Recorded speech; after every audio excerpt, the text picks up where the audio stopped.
तो मैं आपको बताना चाहता हूं, इस बार जैसे 2007 में बिल्कुल शांति के साथ में सरकार बनी थी, कोई हल्ला नहीं था कि बसपा की सरकार आ रही है।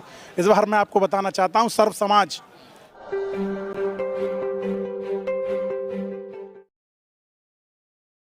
बाद विधानसभा में हूं, जहां आकाश आनंद जी का संबोधन हुआ है। डॉक्टर अरविंद शर्मा जी को प्रत्याशी यहां से घोषित किया गया और किसी प्रत्याशी का इंटरव्यू करना इतना कठिन कभी नहीं रहा। कम से कम सैकड़ों लोग यहां माला पहना रहे हैं। सर, क्या कहना चाहेंगे आज के कार्यक्रम पे? देखिए, मैं आदरणीय बहन जी का और भाई आकाश आनंद जी का बहुत बहुत धन्यवाद ज्ञापित करता हूं कि उन्होंने मुझ पर दोबारा भरोसा जताते हुए सादाबाद की विधानसभा से मुझे टिकट देने का काम किया। और मैं अपनी सादाबाद की जनता पर, मुझे इस बार इतना दृढ़ विश्वास है कि इस बार यहाँ से अपने भाई, अपने बेटे डॉक्टर अरविंद शर्मा को जिता करके सदन में भेजेंगे, क्योंकि इस सादाबाद की जनता की आवाज़ को कोई उठाने वाला नहीं है। और इनका ये भाई, इनका ये बेटा डॉक्टर अरविंद शर्मा सदन में सादाबाद की बात को बहुत दमदारी से उठाने। काफी मेहनत कर रहे हैं आप। रोड शो भी आज आपने किया, जो कि अपने आप में कठिन काम था। क्या जनता कह रही है, क्या समस्या है उसकी? देखिए, यहाँ सबसे बड़ी समस्या किसानों के लिए है। यहाँ आलू किसान मुख्यतः है। आज की डेट में आलू बिल्कुल बर्बाद हो चुका है, किसान बर्बादी की कगार पर है। डीएपी उपलब्ध नहीं है और ब्लैक में जो डीएपी है वो 1950 और 2000 में आज की डेट में उपलब्ध है, बट सरकारी कंट्रोल रेट जो 1350 रुपये का है उसमें उपलब्ध नहीं है। और जो आलू के साथ में जो अन्य चीज़ें लगती हैं, चाहे जिप्सम, पोटास, जाइम, सल्फर, जो भी उत्पाद अन्य लगते हैं उसके साथ में, उनके रेट 3 गुने हो चुके हैं। तो आप मानिए, पेट्रोल डीजल आसमान पे पहुंच गया, सारे उत्पाद लगाने के सारे आसमान पे पहुंच गए। तो हमारे उत्पाद, जब किसानों के उत्पाद हैं, उनके रेट सरकार क्यों नहीं बढ़ाती है? मेरा संघर्ष इसी बात का है। मेरे सादाबाद में हर वर्ष कोई ना कोई मेरा भाई शहीद हो जाता है। यहाँ कोई स्टेडियम देने का काम सरकार ने कभी नहीं किया। आलू का कट्टा कितने रुपए में जा रहा है? आलू का कट्टा 200 रुपये से 400 रुपये में जा रहा है, जिसकी लागत 600 रुपये पड़ रही है। और किसान बिल्कुल बर्बादी की कगार पर है। और बिजली वाले कनेक्शन काटने आ जाते हैं, कनेक्शन काट देते हैं, ट्यूबवेल का, घर का, सब जगह का। अब जब किसान पे पैसा नहीं है तो बिजली का बिल कहाँ से भरे, अपने बच्चे की फीस कहाँ से डबल इंजन की सरकार है। योगी जी कह रहे हैं कि चहुमुखी विकास प्रदेश का हो रहा है। देखिए, मैं आपको बताना चाहता हूँ, पिछली पंचवर्षीय में मेरी मदर निर्विरोध प्रधान थी। उनके आगे कोई चुनाव नहीं लड़ा था, निर्विरोध प्रधान चुनी गई थी। हमने अपने गाँव में जो प्राइमरी और माध्यमिक जो विद्यालय था, उसमें बहुत शानदार टाइल्स का काम, बहुत शानदार जीर्णोद्धार कराया था। पर इस सरकार ने उस विद्यालय को तोड़ने का काम किया।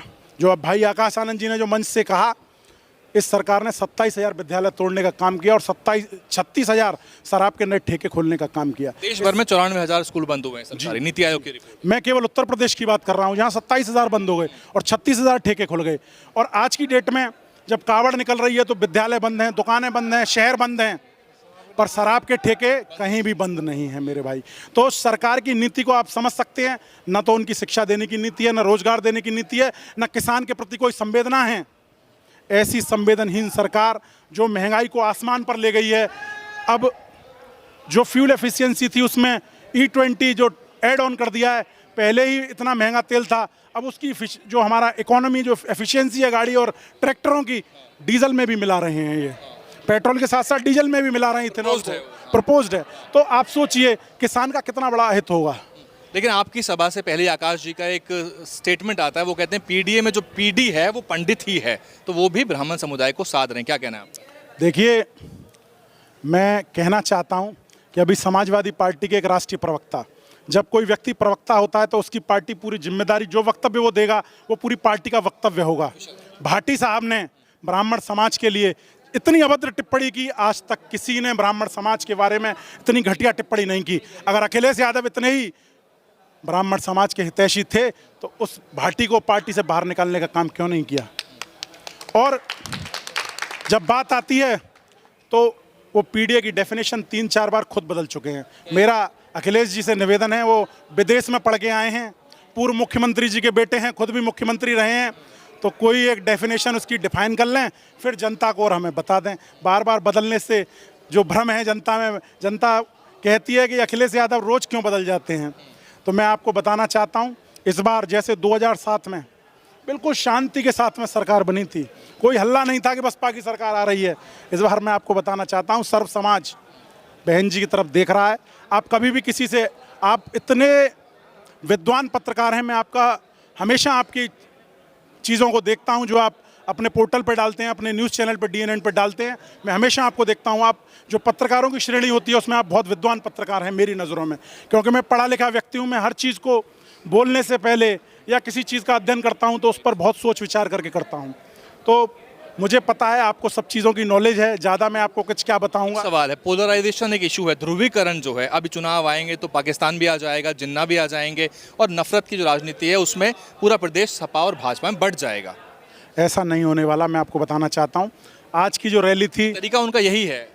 देखिए, सर्व समाज समझ चुका है। मैं पूछना चाहता हूँ, अखिलेश जी ने एक बार भी आजम खान साहब के लिए आवाज़ क्यों नहीं उठाई, अगर वो मुस्लिम समाज के हितैषी हैं तो। और ब्राह्मण समाज को उनकी पार्टी के लोग गालियां देते हैं, उनकी पार्टी के लोग क्षत्रिय समाज को गालियां देते हैं, उनकी पार्टी के लोग दलित समाज का सबसे ज़्यादा जो उत्पीड़न करते हैं वो समाजवादी पार्टी के कार्यकर्ता दलित समाज का उत्पीड़न करते हैं।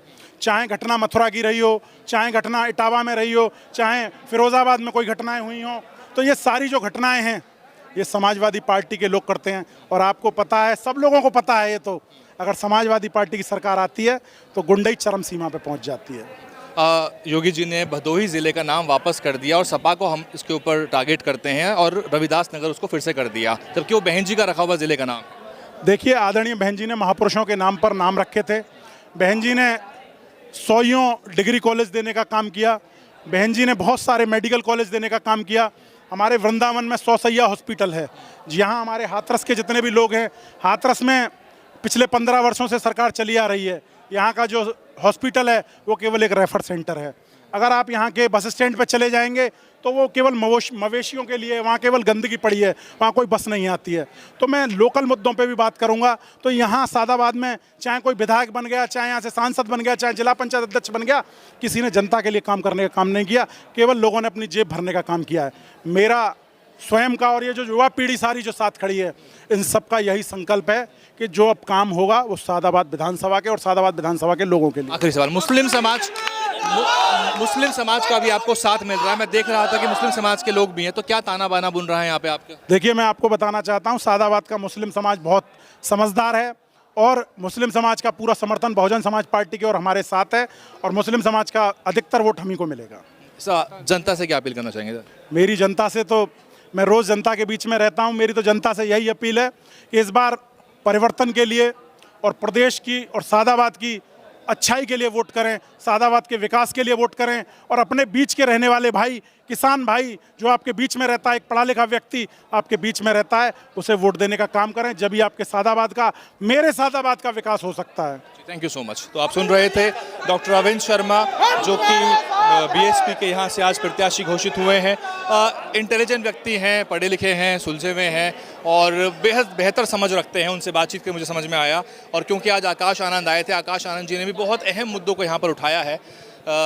बीजेपी पर भी हमलावर है और आमतौर पे जो बसपा पे जो आरोप लगता है कि बसपा विपक्ष की जो पार्टियां हैं उन पर हमलावर होती है, लेकिन भाजपा पे हमलावर नहीं होती। तो हाल ही में आरक्षण को लेके जो आरएसएस के प्रमुख मोहन भागवत का जो स्टेटमेंट आया है, उस पे लेकर, आरक्षण को लेकर बहन जी ने बहुत ही तगड़ा प्रहार किया है और कुछ दिन पहले समाजवादी पार्टी। तो इन सब के मद्देनज़र बीएसपी आजकल बड़े मुद्दे उठा रही है। आज ही बहन मायावती जी ने, क्योंकि आज 10 अगस्त है और संत रविदास जी का तुगलकाबाद का जो मंदिर था उसको आज ढहाया गया था, उस मुद्दे को भी बहन जी ने दिखाया। वहाँ पर जो उनके पत्रकार हैं वो लोग जा रहे हैं।